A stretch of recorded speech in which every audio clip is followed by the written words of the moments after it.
Ladies and gentlemen, please welcome member of the Brazilian Chamber of Deputies, Eduardo Bolsonaro.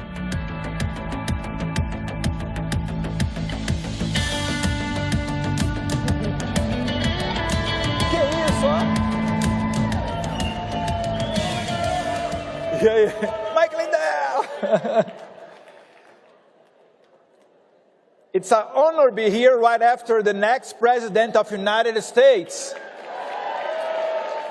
And right before the great Argentinian President, Javier Milei. Today, I'll tell you how a country loses its freedom.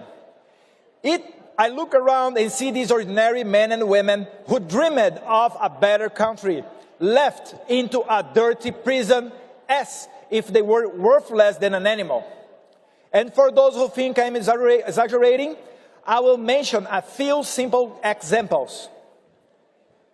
You can take a look at the images. Felipe Martins, the President Bolsonaro's international advisor, like Jared Kushner, a brilliant young man in his studies with a promising future, imprisoned by a court of exception, accused of a coup d'etat, never attempted or planned, and without hope of minimally fair treatment, as due process and broad defense no longer exist in Brazil. Silvinei Vasquez, former chief of police during my father's administration, the chief who most seized the drugs in Brazil. Eduardo Naime, chief of police, who was injured during the protests on January 8th while working during his holidays. And also lawyers, veterinarians, journalists, comedians, pastors, a sign language interpreter, a gospel singer, a homeless, an individual diagnosed with a high degree of autism, all of them imprisoned and accused of coup. These people are now receiving sentences of 17 years in jail. And Clezão, salesman, died inside prison as waiting trial for almost 1 year.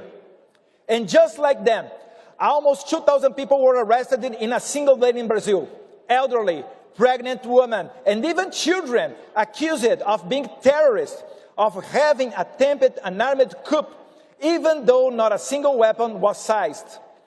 The totalitarian judicial system created the narrative with the help of the legacy media that these ordinary people were a threat to Brazilian state.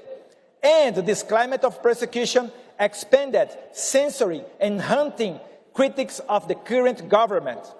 And under the excuse of preserving democracy goal, to imprison my father, the former president, who dared to put the interest of Brazilian people first. My father is now prosecuted and slandered in the most varied ways, as in every tyranny, the limit of the ridiculous no longer exists, and even faces the accusation of having committed the terrible crime of disturbing a whale. Yes, this is not a joke. My father is criminally charged for passing by a whale on a jet ski through a complaint made by Lula da Silva's environmental minister. My friends, I conclude by making an appeal. Report what is happening in Brazil. Tomorrow, we will have 1 million people on the streets of São Paulo in support of President Bolsonaro.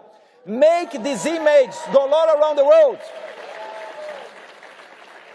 American congressmen, we ask for a hearing in your Congress. You are the leaders of the free world. Help us to expose this tyranny. It says, my father often quotes in John 8:32, and you know the truth, and the truth will set you free. But there is still hope for Brazil. I'm looking forward here now to listen to the great president of our brother country, Argentina, Javier Milei. God bless you. God bless the free world. Thank you, CPAC. Thank you. Thank you. Thank you.